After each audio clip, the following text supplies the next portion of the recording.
Meu noivo me traiu com vários homens, inclusive um agressor sexual, então me vinguei. Depois de ser questionado por muitas pessoas por que isso não foi postado no Nuclear ou no ProRevende, decidi tentar novamente. Os moderadores do PRU explicaram por que não se qualificou e sugeriram Nuclear, mas nunca foi postado após minha inscrição. Acho que talvez tenha sido porque minha conta tinha apenas alguns dias, então cruze os dedos para que funcione desta vez. Conheci meu ex em 2012, logo depois de completar 30 anos. Só namorei e estive com mulheres exclusivamente até me declarar bissexual aos 28. Digamos apenas que o ano em que fiz 29 anos foi um ano agitado para compensar o que eu perdi. Eram principalmente encontros casuais, sim, seguros, e eu tentei namorar duas caras diferentes por algumas semanas, mas nunca deu certo ou ficou sério. Eu meio que imaginei que provavelmente acabaria me casando com uma mulher ou nem me casaria porque simplesmente não me via captando sentimentos românticos e sexuais por um cara. Então conheci Ryan. Desde o primeiro encontro foi como a única outra vez na minha vida em que me apaixonei. Frio na barriga, pensando constantemente nele, querendo passar cada momento com ele. Ele também se apaixonou por mim e nos tornamos um casal, embora ele tenha dito que embora considerasse minha bissexualidade excitante, porque ele tinha uma queda por caras héteros. Isso também o fez hesitar por causa dos meus desejos pelo sexo oposto e sua preocupação sobre isso poder me desviar. Pensei sobre isso e entendi que era uma preocupação legítima, mas garanti a ele que não poderia nem pensar em mais ninguém porque realmente gostava dele. Nota: eu sabia que era ele no final do primeiro mês e estava apaixonada, mas não diria essas coisas tão cedo e correria o risco de assustá-lo. No nosso primeiro encontro, ele admitiu para mim que era legalmente cego devido a uma doença genética e que era progressiva e, eventualmente, ele teria apenas uma parte da sua visão periférica. Ele imediatamente disse que entendia se eu não quisesse vê-lo novamente, porque nenhum outro cara queria sair com ele e ser seu motorista o tempo todo. Cresci com um irmão cadeirante que nunca aprendeu a andar ou falar devido a uma meningite mal diagnosticada aos 6 meses de idade, na década de 70. Eu disse isso a ele e disse que o que meu irmão tinha era uma deficiência grave, então na minha perspectiva a cegueira dele não afetou meus sentimentos e que ser sempre o motorista era um pequeno sacrifício só por estar com ele. Os anos seguintes foram uma felicidade. Nós trouxemos à tona o que há de melhor um no outro. Minha família, que ficou surpresa, mas me apoiou muito quando me assumi, adorou Ryan e o tratou como uma família e disse que eu agia mais feliz desde que estávamos juntos. Quando o conheci, ele trabalhava meio período no varejo e teve um desempenho muito ruim no ensino médio porque perdeu muita confiança à medida que sua visão se deteriorava. Eu disse a ele que uma coisa em que insisti foi que ele fizesse algo em sua vida porque tinha muito a oferecer e que eu ajudaria. Ele disse que queria ser professor, mas não achava que alguém com visão limitada pudesse ensinar. Bobagem. Então, coloquei-o na faculdade comunitária por 2 anos, depois 2,5 anos em uma universidade local e, finalmente, no programa de certificação de professores de 1 ano, conforme exigido pela Califórnia. Dirigi inúmeros quilômetros e paguei centenas de dólares em transporte público por ele, sem piscar ou reclamar. Estávamos juntos há 7,5 anos e estávamos noivos para nos casar em outubro, quando ele estava no último semestre de sua certificação de ensino, que o envolvia lecionando em sua antiga escola secundária com seu professor favorito de seus tempos de escola. Então a pandemia chegou e as escolas fecharam. Felizmente, ele teve horas suficientes na sala de aula para ainda se qualificar para ser certificado depois que o governador emitiu uma isenção por meio de ordem executiva. No terceiro dia da ordem de ficar em casa em março, minha vida desmoronou quando descobri inocentemente que ele havia me traído com uma ex, tudo porque ele me entregou o telefone para me mostrar algo no Instagram. Eu acidentalmente apertei a seta para trás quando ele me deu, levando-me de volta a uma lista de todas as suas mensagens. Olhei e reconheci o nome do ex dele, Johnny, como a segunda mensagem, datada de uma semana atrás. Cliquei nele e meu coração afundou. Instruções para chegar em minha casa, fotos, conversa suja e tranquilizar Johnny para não se preocupar comigo porque ele tinha minha localização no meu encontro e meus amigos, caso eu voltasse do trabalho. Imediatamente comecei a gritar exigindo saber de tudo e ele admitiu que convidou sua ex 2 vezes para fazer sexo e que eles não usaram proteção. Johnny estava noivo de sua namorada durante isso, acrescentando outra vítima. Então ele admitiu ter dormido com seu primo heterossexual, mais curioso, recentemente solteiro, Tyler, 2 vezes, novamente sem proteção. Finalmente, ele admitiu ter dormido com um cara supostamente hétero chamado Thomas, com quem ele e muitos dos meus primos estudaram. E eu disse a Ryan que realmente não gostava dele ou que não queria que eles conversassem porque não confiava nele depois do que fiz. Leia sobre ele. Como eles nunca foram amigos íntimos, não achei que isso fosse um grande sacrifício ou que eu estivesse sendo muito controlador e presumi que ele sabia porque eu, e todos os meus primos, nos sentíamos assim, mas não me incomodei em repetir. A razão foi que, depois do ensino médio, aos 20 anos, esse cara foi condenado por agressão sexual e penetração com um objeto estranho contra uma garota de 16 anos e foi preso e obrigado a se registrar como agressor sexual para o resto da vida. Aparentemente, meu ex era a única pessoa em sua turma de formandos que não tinha ouvido essa notícia. Tudo isso aconteceu em minha casa enquanto eu trabalhava. Passamos o fim de semana inteiro chorando comigo perguntando sem parar por que e ele chorando repetidamente dizendo que simplesmente não sabia e que se sentia péssimo. Segunda-feira cheguei e a raiva começou a ser tão comum quanto a tristeza e eu fiz um comentário que dizia que iria retirar todos os registros telefônicos dos 3 anos em que a TIT os manteve, mediante pagamento de uma taxa. Só quando ouviu isso ele admitiu para mais um cara. Algum nome aleatório de Frank, do aplicativo de namoro gay Grindr, que foi o primeiro cara com quem ele traiu e continuou a namorar casualmente por quase 2 anos, sendo a última vez em fevereiro, no mês anterior.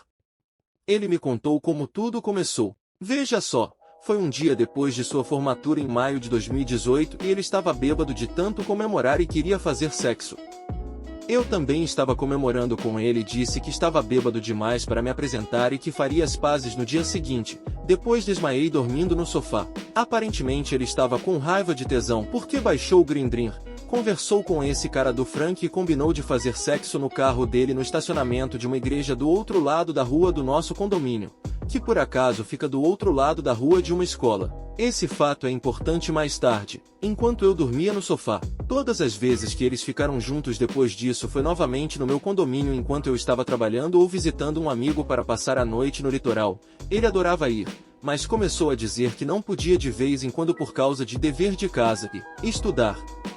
Eu perdi completamente o controle, disse a ele para entrar no carro e o levei até a casa de sua família para que ele pudesse contar o que fez para que entendessem por que ele estava voltando para a casa deles. Enquanto ele estava em casa, eu estava na garagem ao telefone com a TIT solicitando registros detalhados de chamadas mensagens de texto de 3 anos. Em seguida, marquei uma consulta para ser examinado quanto a DSTS. Suspendi o serviço dele até que ele conseguisse descobrir como pagar pelo maldito telefone. Depois mudei temporariamente todas as senhas das contas de mídia social com as quais ele trapaceou e para ter certeza de que ele não esconderia mais evidências para que só eu tivesse acesso para sua nuvem, nós compartilhamos as senhas de suas sugestões anos antes.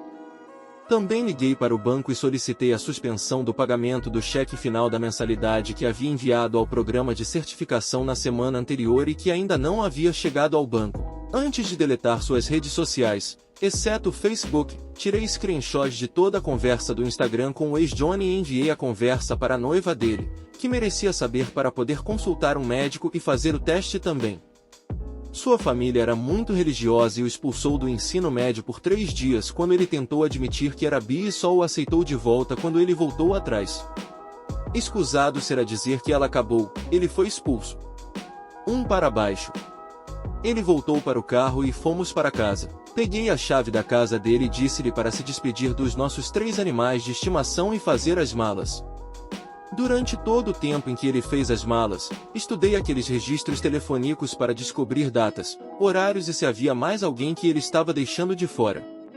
Ele respondeu a todas as perguntas que fiz e foi então que descobri que Thomas, o agressor sexual, só tinha feito sexo oral na minha casa e que o sexo real foi no mesmo estacionamento em que ele transou com o Frank. As rodas começaram a girar e no dia seguinte fui até a igreja e com certeza avistei uma câmera. Falei com uma secretária, doce velhinha, na igreja e os informei sobre um criminoso sexual registrado fazendo sexo em seu grupo e que isso não apenas era uma violação de sua liberdade condicional por exposição indecente, mas que ele não tinha permissão para fazer isso. Perto de uma escola e eu forneci a data. Eu estava com sorte. Eles tinham um sistema de loop digital de 2 anos que começava a ser excluído dia após dia depois de ter sido retido por 2 anos. Era abril de 2020 e ele traiu Frank pela primeira vez em maio de 2018 e o agressor sexual foi em abril de 2019. Eu disse a eles que estava preenchendo um boletim de ocorrência na polícia e que a liberdade condicional exigiria uma cópia dele eventualmente. Eles disseram que salvariam o arquivo e me permitiram um pendrive de ambos os dias para enviar junto com meu boletim de ocorrência. Dentro de um mês, Thomas, o agressor sexual, foi preso novamente. 2 para baixo. Também apresentei um boletim de ocorrência contra o Frank. A polícia disse que era uma infração relativamente pequena, mas como ficava em frente ao playground de uma escola e à pista de skate, eles fariam o acompanhamento, mas não haveria pena de prisão. Pesquisei muito sobre Frank e liguei para ele para confrontá-lo. Ele estava presunçoso e admitiu saber sobre mim o tempo todo. O que ele não sabia é que eu descobri que ele tinha um emprego que exigia autorização de segurança e tinha vários julgamentos contra ele e agências de coleta estavam procurando por ele, o melhor cifrão que já gastei em um site de coleta de dados. Eu não sabia porque eles não conseguiram encontrá-lo e apenas enfeitar seu salário, mas acabou que ele era hispânico e tinha 2 sobrenomes e era júnior além disso, ele frequentemente usava seu nome do meio Francisco, Frank, para abreviar.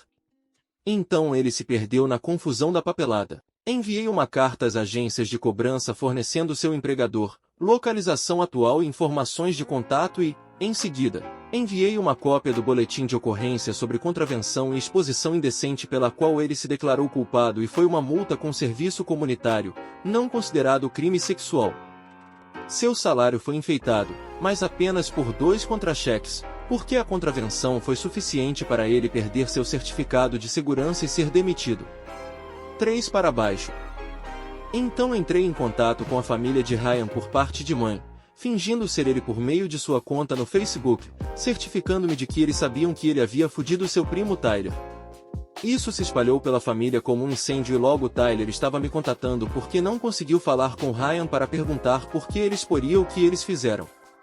Eu apenas ri e disse que você não deveria trepar com seus primos, principalmente quando eles estão noivos e ele mexeu na minha casa, então agora era minha vez de me vingar. 4 para baixo. Por último, eu já tinha interrompido o pagamento, mas como ele estava tão perto de terminar, eu tinha certeza de que a família dele iria pagar a fiança e pagar a universidade. Como eu disse, a exposição indecente geralmente é uma contravenção do tipo tapa na cara.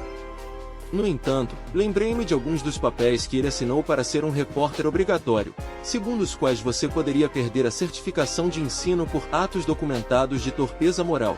Enviei uma cópia de ambos os relatórios policiais do estacionamento com imagens estáticas das imagens de segurança mostrando claramente o rosto de Ryan para o distrito escolar onde ele lecionava e uma cópia para a comissão de credenciais de professores.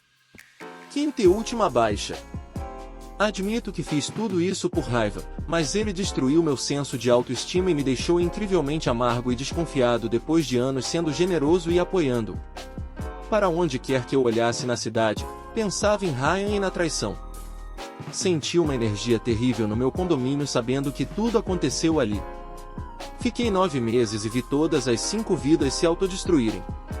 Depois vendi meu condomínio, com um bom lucro, e me mudei para PNW para começar de novo. Uma coisa triste é que descobri recentemente que o ex-noivo dele terminou com ele e acabou cometendo suicídio vários meses depois que me mudei. É uma pena que a família dele tenha a mente tão fechada para se voltar contra o próprio filho, mas no final, não é minha culpa que ele tenha traído o noivo ao entrar em minha casa a convite do meu noivo para trair. O suicídio nunca é a resposta para os problemas de alguém e espero que a noiva que ele traiu não se culpe e que apenas a família dele o faça, como deveria.